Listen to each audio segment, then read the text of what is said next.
Good afternoon. Welcome to our online classes. So today we are going to cover breathing session, breathing for free diving.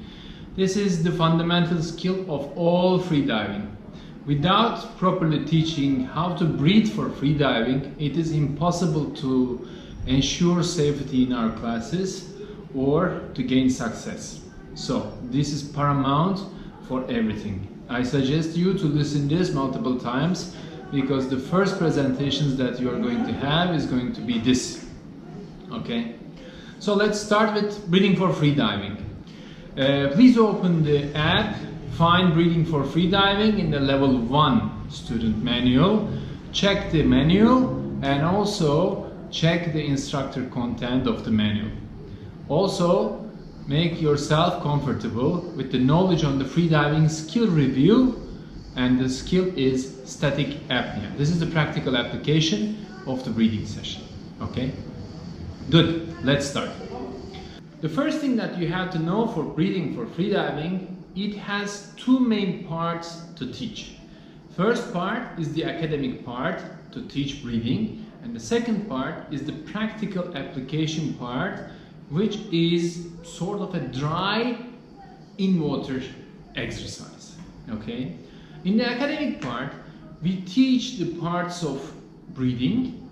Also, we make sure our students are aware of the safety precautions related with this skill.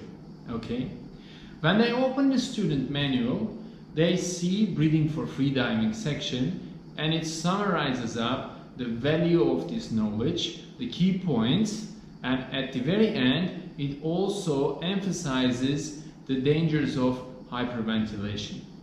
I suggest you to follow a schedule just written on the board. I will explain it to you now. This is the academic part. Okay, first we start as a general introduction for the skill. Why breathing is important? Because we relax, therefore with advanced relaxation we can hold our breath much longer. And then we continue by a little hyperventilation workshop, if we haven't explained the topic fully yet. Then individually we explain three parts of breathing for free diving. So let me explain you how we are doing this. Okay, as I told you before, breathing for free diving is the most important skill for free diving. Without proper relaxation, without taking a full breath, it becomes impossible for anyone to hold his or her breath long. Obviously, we would like to make it properly to ensure good relaxation, good oxygenation, but also to keep ourselves safe at the same time. I suggest you to start with the importance of hyperventilation or dangers of hyperventilation briefly in this topic. It is also a good safety message. If we summarize what hyperventilation is in a couple of words, it means over-breathing, as you know. When we over-breathe, we purge the normal amount of carbon dioxide from our body. When we purge the carbon dioxide out, our calibration goes off, and then we start to feel different symptoms, which includes dizziness, tingling in the limbs, numbness on the face and the mask area, and also sometimes metallic taste in the mouth, heavy-headedness, or any sort of discomfort.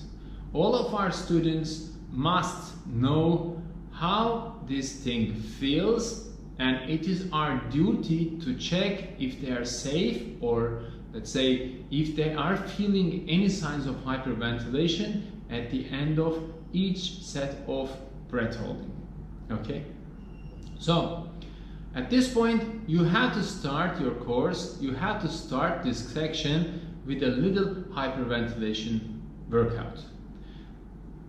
You have to make them breathe a lot, and you have to make them breathe fast to make sure they feel what hyperventilation is.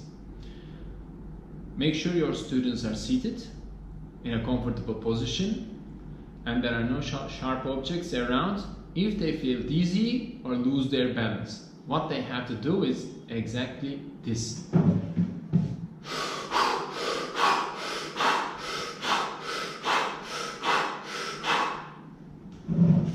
right now I'm feeling a little bit of a numbness on this area. Now it is climbing up here with a little bit of dizziness in my head. So this is how I feel hyperventilation. In freediving, hyperventilation is absolutely a no-no, and we never promote or suggest to hyperventilate for some reason. Okay? Once our students grab how hyperventilation feels, then we can proceed proper breathing for freediving. These are the stages for proper breathing. First stage is the relaxation stage. Second stage is taking the full breath. And the third stage is the recovery phase, which is most probably the most important part of all breathing session. In the relaxation part, we try to reduce our heartbeat by special way of breathing. If you check the key points in the skill review, freediving skill review, you will see exactly what we are looking for in the relaxation part. We would like to keep it timely. The maximum amount of relaxation time is 2 minutes. We do not promote more than 2 minutes. Apart from that, we would like to see belly breathing. In other words, when we are breathing, we would like to see our belly moving up and down, just like this.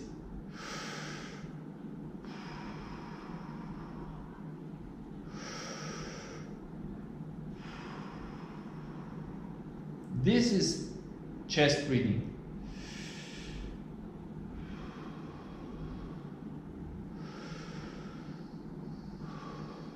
This requires more energy and it is not good to relax. What we want is again breathing from the belly. The inhales and exhales must be done through the mouth, and the exhale phase should be more or less twice the time of the inhale. So count with me.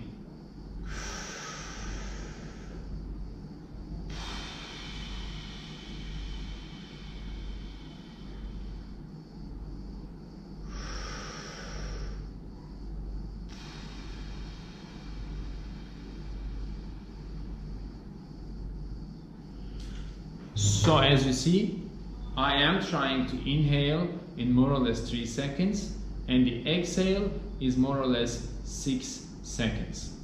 You have to give your students more or less 2 minutes to practice this relaxation part, and at the end of this part you have to ask them if they felt any signs or symptoms of hyperventilation.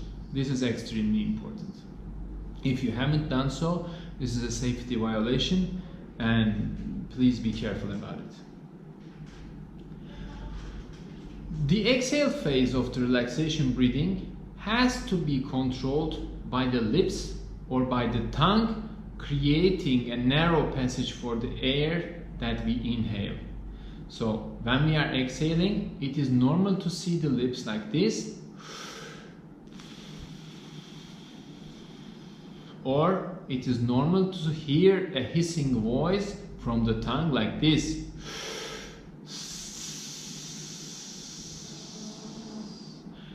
When you control the exhale phase from your mouth with the help of your lips or the tongue, your body can relax properly. Remember, the more you relax, the better your breath holding is going to be. So, to summarize relaxation breathing, it lasts for 2 minutes. We only use the belly, not bigger than the belly size. We try to exhale longer than the inhale, more or less twice the time of inhale, 4 seconds to 8 seconds, 3 to 6 are good examples, but everyone has their own rhythm. And also we try to control the exhale either with the lips or with the tongue, creating a friction to exhale longer. The idea is to relax, to create a lower body rhythm. Okay. Once relaxation is completed, we have to take the biggest inhale that we can to fill up our oxygen tanks. Without taking a big breath, it is impossible to hold our breath as much as we can or we want to. Okay. Taking a big breath happens in two stages again. First, we have to feel the lower part, the belly part, and then we have to feel the upper part, the chest part. It shouldn't happen like part 1, part 2. It should happen with a flow, like a wave climbing from bottom to top. Let me show it to you. First, I inhale and try to inflate my belly.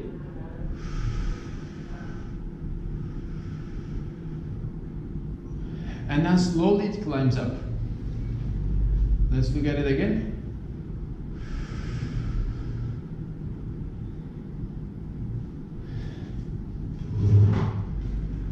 The final breath, or the big breath, should be taken only once.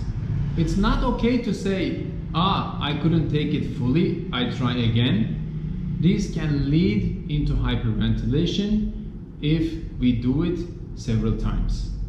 So ideally, after 2 minutes of relaxation, only one big full breath should be taken and breath holding should start. When we are holding our breath, we hold our breath from our epiglottis. When our students are taking their final breaths or the big breaths, it is normal to see their shoulders going up like this, or it is normal to see the shoulders going backwards like this. These are the natural movements to expand or to open the rib cage. When we see that, it's totally okay as long as they remember to relax their shoulders during the breath hold. After 2 minutes of relaxation breathing, one big breath is taken and breath holding starts. The time is not important. It can be 5 seconds, 5 minutes. When the freediver surfaces, he must complete the breath holding part with recovery breathing. This is extremely important in the safety side of freediving. Proper recovery breathing or hook breathing ensures that the body can take proper oxygen that he wants. Natural reaction after a breath hold is exactly the same as doing a sprint in running. When you stop the breath holding, rapid and uncontrolled inhale exhales start exactly like this. When you inhale and exhale fast and in an uncontrollable fashion, it is impossible to feed the body with oxygen. Imagine, this is an oxygen molecule, and right after the breath holding, I am inhaling, exhaling uncontrollably. Simply, we are not giving enough time for our body to absorb the oxygen. This is why we do the recovery breathing. In recovery breathing, as soon as we break the surface of the water or we stop breath holding, we do a passive exhale without purging air out, and then we focus on taking a big, fast and full breath. Once we take this breath, we try to hold it at least for 3 seconds, and we repeat this action minimum for 3 times, ideally for 5 times in a tough dive. Imagine, my hands are the water surface and I will break it now and I will do the recovery breathing for you. I'm coming up with a full breath now.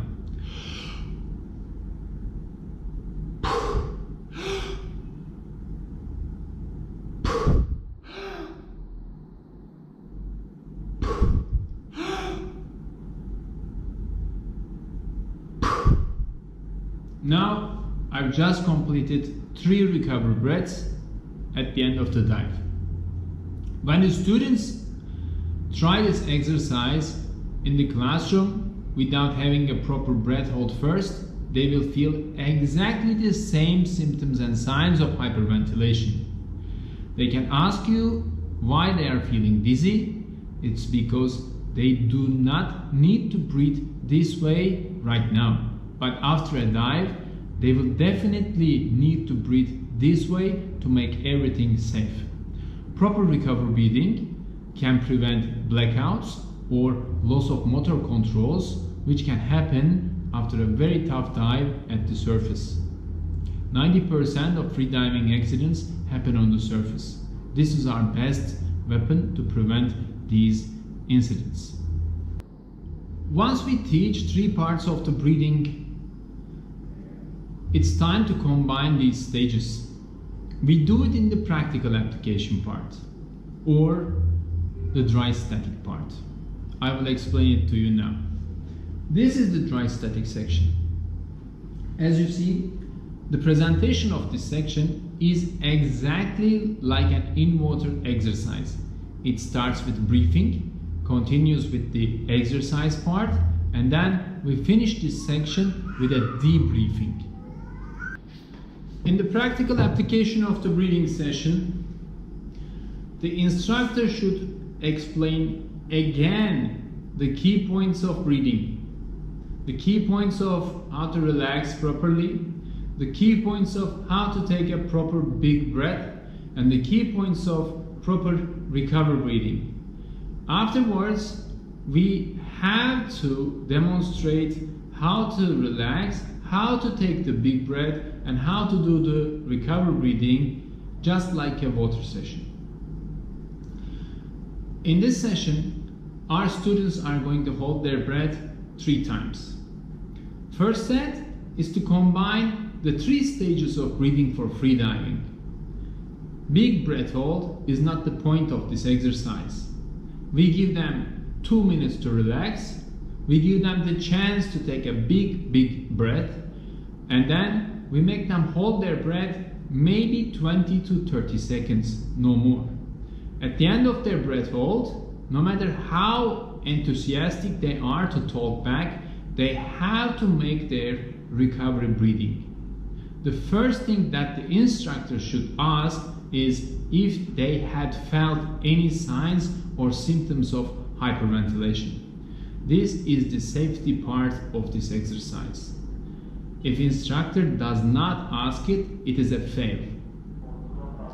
In the second set of this exercise, students repeat the relaxation part, big breath part, but the breath holding time is a little bit longer. They hold their breath up until they feel the urge to breathe. Urge to breathe can manifest itself as a burning sensation in the diaphragm area, as contractions in the diaphragm, or as uncontrollable urge to swallow.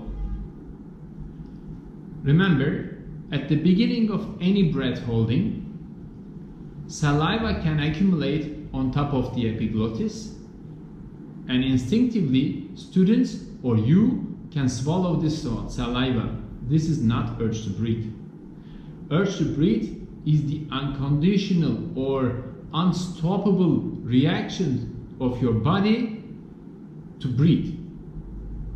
In the second set, during the breath holding part, once the students show or feel the signs of urge to breathe, they have to give you a signal. The signal must be decided during the briefing part of the session.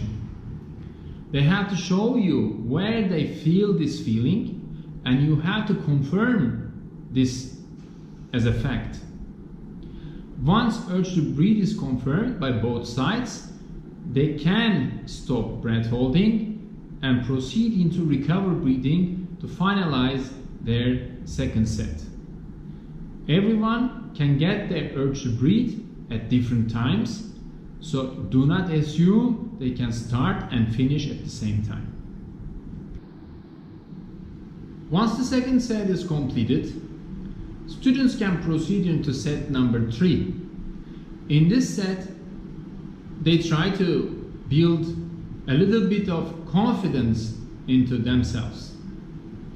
They hold their breath up to urge to breathe, and then a little bit more.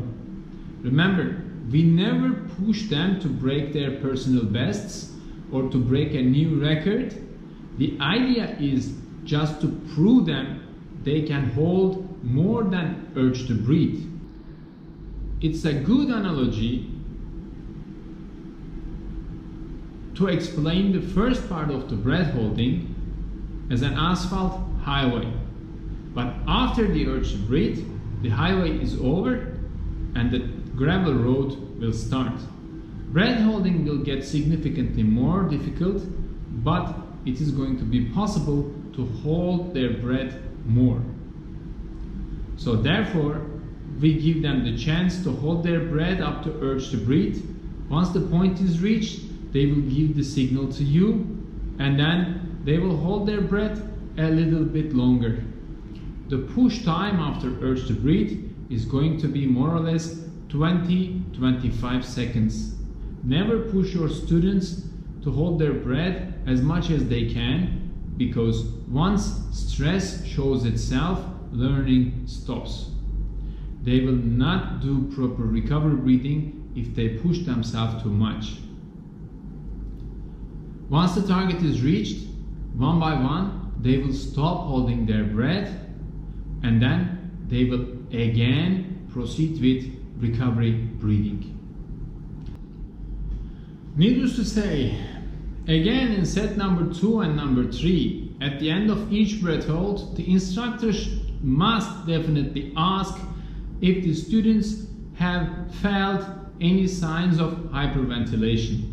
If the answer is yes from any student, we have to control their breathing pattern in relaxation phase. It must be either too much or too fast. You have to control how many seconds it takes for them to inhale, how many seconds it takes for them to exhale. Remember, a normal human in a relaxed stage breathes more or less 12 to 18 times per minute. Every inhale is more or less half a liter in volume. This makes 9 liters per minute as the volumetric capacity of breathing in a normal human being in a relaxed stage. More than this number can cause signs and symptoms of hyperventilation. The idea is to relax and to breathe, staying very close to this volumetric capacity. Once the set number 3 is over and the signs of hyperventilation is asked by the instructor, our session is almost complete. Our goals are reached. All students completed 3 sets of breath holding in dry environment where they feel totally confident and comfortable. And now we can take them to the sea to complete the first pool or confined water session. But before we close the session, we have to finalize this section by a debriefing. It's a good idea to take personal notes about the mistakes or about the irregularities of all students so that we can supplement them with further information during debriefing. In our classes during instructor course, you all have to pass the breathing session for free diving. We will be doing the academic part of it or the in-water part of it, and ideally both parts for all of you. The academic part of it is going to be evaluated by the academic evaluation sheet, which Roberto is going to explain the criteria for you. And the in-water part, or the practical application part, dry static section, is also going to be evaluated by the in-water evaluation sheet. I suggest you to read the criteria carefully and make yourself comfortable with the items that you have to cover during the presentations. During breathing section, at the practical application part, the students can sit in a comfortable position or ideally can lay on the floor and practice the breathing exercise. We recommend them to put one of their hands on the belly and one of their hands on the side of their chest to control belly breathing and to make sure when they are taking the full breath that they are using the chest part as well.